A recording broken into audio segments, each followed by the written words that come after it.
Hello, 7th grade Talmidim. I'm going to end this lesson today with a film clip.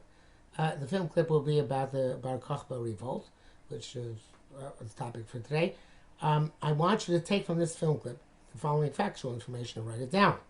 What year it began, what the reasons for the, actually maybe more than one clip, but from the clips you watch, what year the revolt began, what year it ended, what the reasons might have been for the revolt, and where the final destruction took place, and something about how devastating the destruction was. So those are the facts, which I'd like you to get from the videos and write down. If you can write down more facts, such as what was on the coins issued by Bar Kokhba, that would be helpful as well. I would like to see that. Now, in terms of Bar Kokhba himself, Bar Kokhba means son of a star, but his real name was Shimon ben Kokhba, and after he was defeated, he was called Shimon ben Koziva, which means the son of a liar. Kazav is Hebrew for a lie. It's one of the synonyms for lying, for something which specifically seemed to have been true, but then turned out to be not true. So Bar Kokhba was his name when he was regarded as being potentially the savior of the Jews.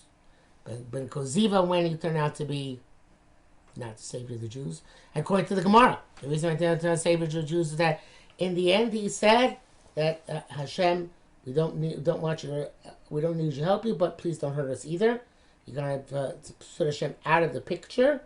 And also there he had kicked one of the Chazal, who he thought, I forget it was, but it doesn't want to get in, it's clear, to mention, who he thought was delivering secrets to the enemy, while in reality was just davening. So in the end, his downfall was because he spiritually wasn't who he had seemed to be. But Rabbi Akiva, among others, but primarily Rabbi Akiva, not all the Chazal, Rabbi Akiva held that, for a while at least, that Bar Kokhba was Mashiach. And this is a fascinating thing. How could Bar Kokhba have thought that, how could Rabbi Akiva have thought, the greatest of all time, as we said yesterday, that Bar Kokhba was Mashiach? So, in order to understand the answer, we're going to go through a little bit of Kabbalah and the Hasidic notion of Mashiach, and then we'll come back to why Rabbi Akiva might have thought that Bar Kokhba was Mashiach. So, in Kabbalah, there's a concept called, in the neshama, there are 5 parts. We might have gone through this before, I think we did, but just in case we did it.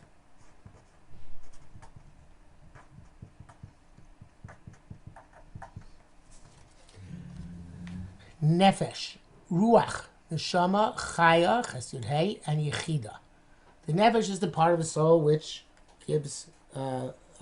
write down the terms, obviously. Again, don't just write down what I tell you to write down, but I'm telling you to write that down. Nefesh is the part of the soul which keeps the physical body alive. An animal also has a nefesh. Ruach is the power of speech and basic thought. Everybody has a ruach, every human being.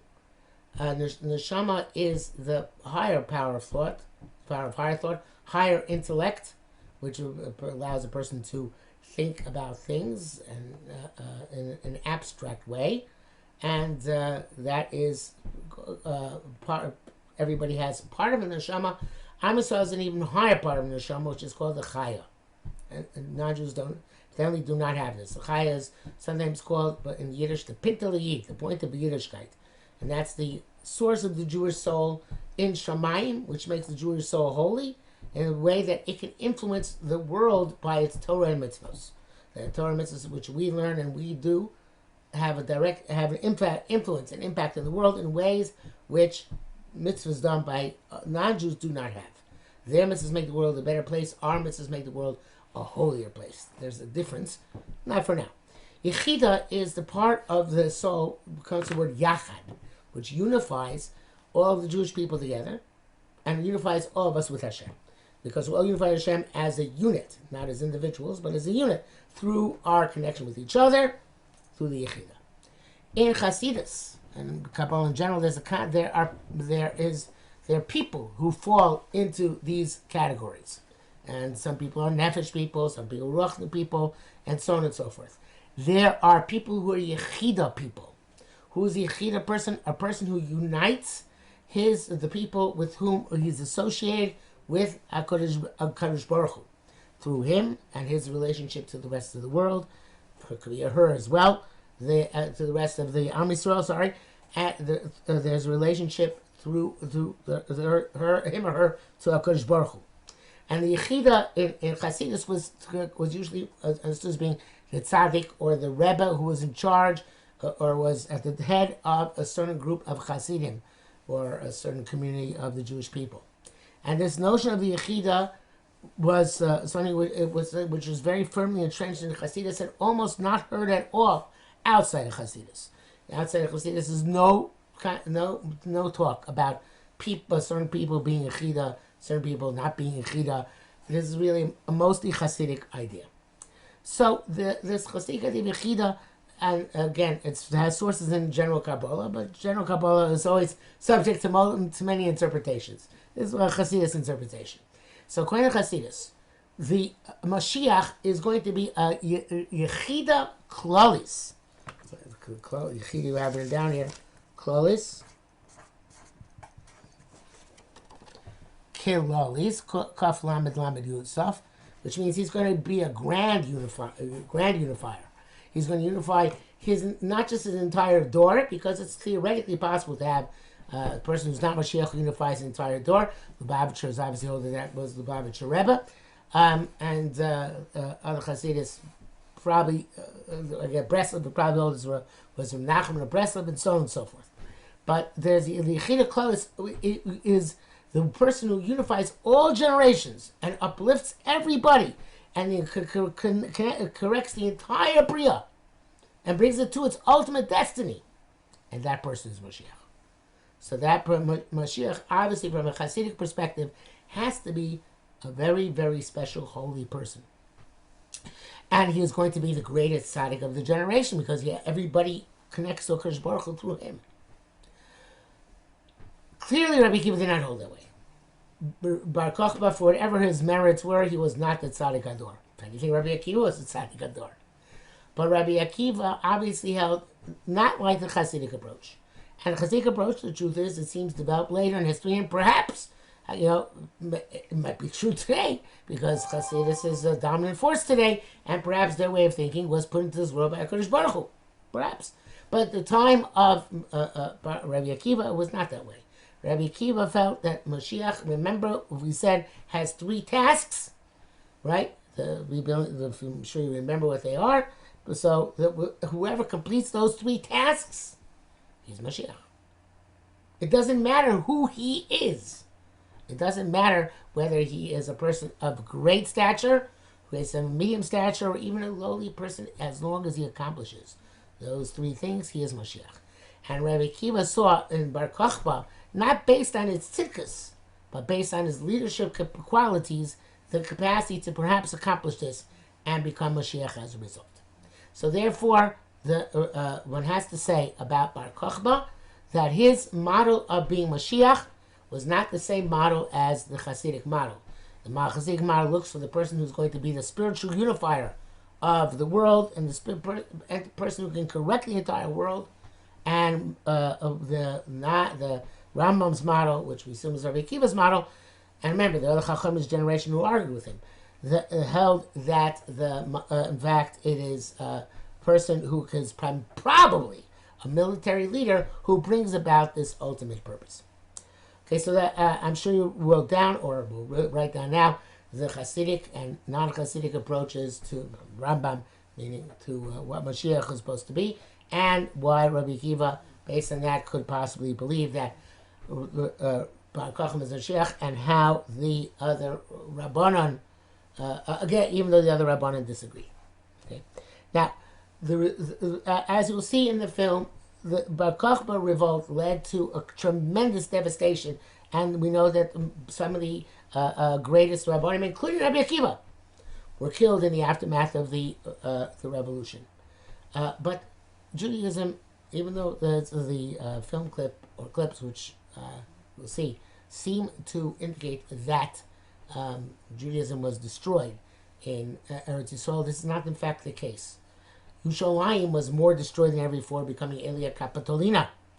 And Jews were driven from Yerushalayim and did not live in Yerushalayim for the foreseeable future at that time. But outside Yerushalayim, there was a rich Jewish life going on in many, many places, including in Lod in the south, Yavne, which we still more south, which we still existed, and the center, the focus now is going to shift to the Galil. And the Galil is where the next generation of Tanoim, who were the students of Rabbi Akiva, flourished. And the students of Rabbi Akiva, many of them did not get smicha from Rabbi Akiva. They got smicha from Rabbi Yehuda Bar Bova. And you can write down the story, many of you probably know it. Rabbi Yehuda Bar Bova took the great summary of Rabbi Akiva, Meir, Rabbi Yehuda, and so on. And it was a time when the Romans forbade smicha, and he took them to a place, and were going to raise a city, destroy a city in which smicha took place, and kill the population. So he went out into a mountaintop, or someplace out of the city, and that's where he gave these 5 Talmidim smicha. There had to be 2 other people with him, because you need 3 people to give the real smicha, which we no longer have.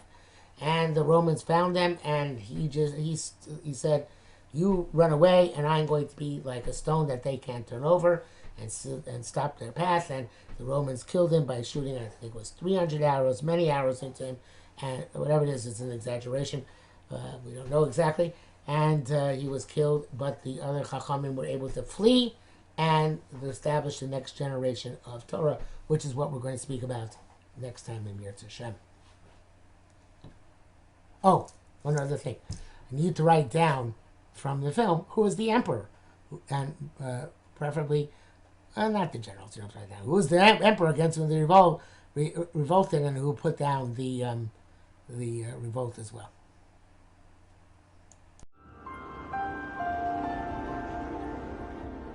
During his long absence in Egypt, Hadrian's intolerance of Jewish aspirations and belief had been translated into outright persecution by the new governor of Judea, Tenius Rufus. Something had to give, and in 132 AD, the Jewish people, faced with the virtual extinction of their culture, rose up in a bloody insurrection.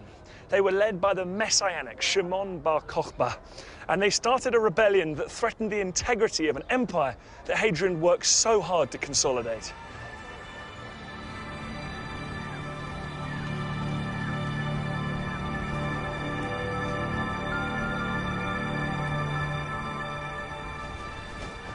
Simon Bar Kokhba's rebels used classic guerrilla tactics and their knowledge of this incredibly rugged terrain.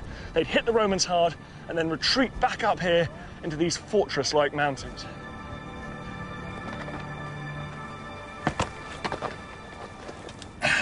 These mountains are absolutely full of these man-made tunnels and caves as well. And in fact, right across Judea, the Jews made huge use of these tunnels, stored supplies and hid themselves from the Romans whilst carrying out hit-and-run attacks.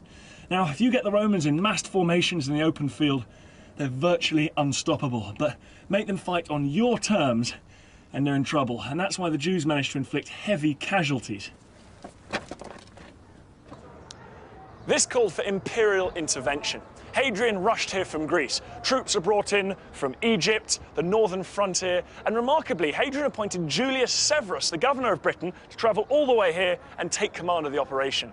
This was the Roman Empire doing what it did best, moving huge numbers of men over vast distances much quicker than the enemy expected. Severus had no choice but to beat them at their own game, isolate and destroy small groups of rebels, then attack their farms and their families, cut away their support, and then, rather than assaulting these mountains, lay siege to them, starve them out, turn this from a fortress into a prison. And that's not a quick, decisive war, that's a long, bitter war of attrition. From his base up here in the mountains overlooking the Dead Sea, Bar Kokhba issued orders to his commanders all over Judea, desperately trying to stave off the inevitable. This is where the inevitable happened. Just over there on the other side of the valley is the town of Bitar. Now, the Arabic name for that place is Kirbet el Yahud. the ruin of the Jews. This is where the last stand of the Jewish revolt took place. The Romans besieged it and assaulted it and launched into a frenzy of slaughter that they reserved for those foolish enough to challenge their rule. Jewish sources from the time say that on the 9th of August 136 AD, the Romans went on killing till their horses were submerged in blood to their nostrils. Farmers didn't have to use fertilizer for 7 years, so great was the amount of blood that had been poured into these fields.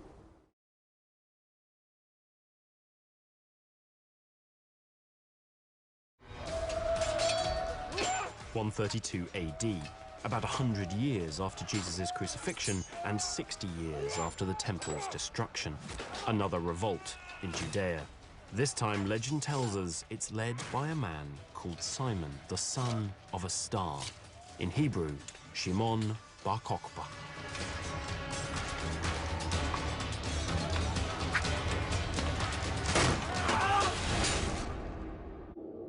But this Simon is a mysterious figure.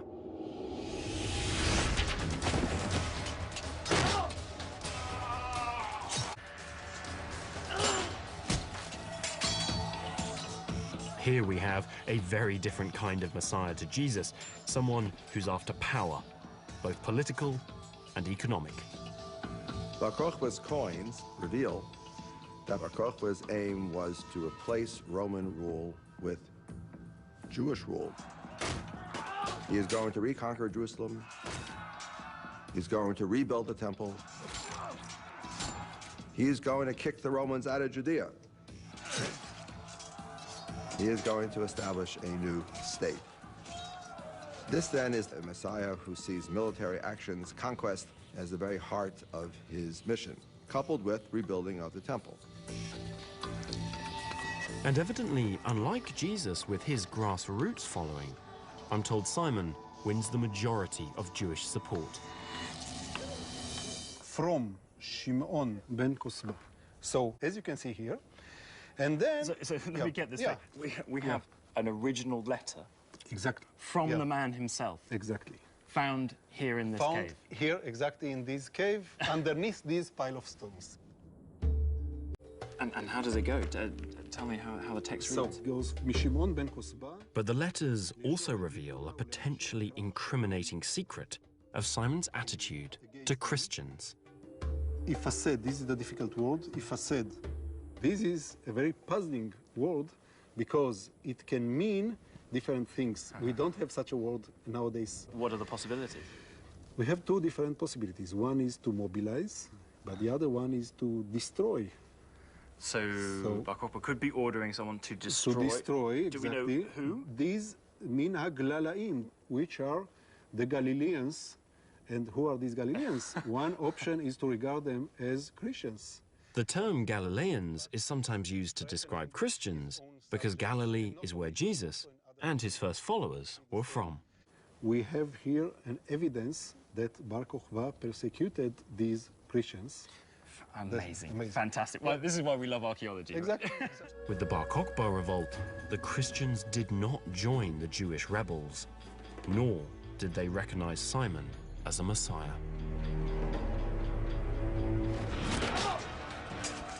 Incredibly, the Jewish rebels hold out for 3 years as the empire strikes back.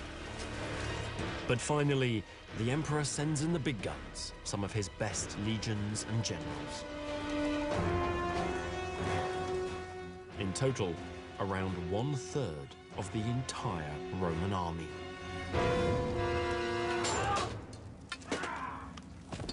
Jewish defeat is then pretty inevitable.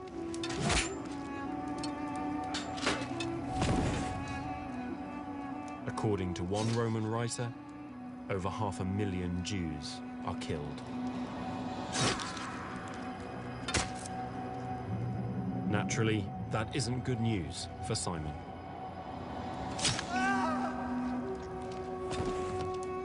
When Bar Kokhba died fighting the Romans at Beitar in 135 CE, his life and career were over. And no less important, his memory is gone. Nobody cared about Bar Kokhba after his death. So the Jewish faith in their Messiah fails. He goes from Simon, the son of a star, to Simon, the liar. After Simon's defeat, the rest of the city is also battered by the Romans. Jerusalem suffers yet again another terrible fate. The Romans wipe the Jews' holy city from the map and rename it as a Roman colony called Aelia Capitolina. Not only that, but they build a pagan cult site on top of the long-demolished temple, the ultimate insult to the Jewish people.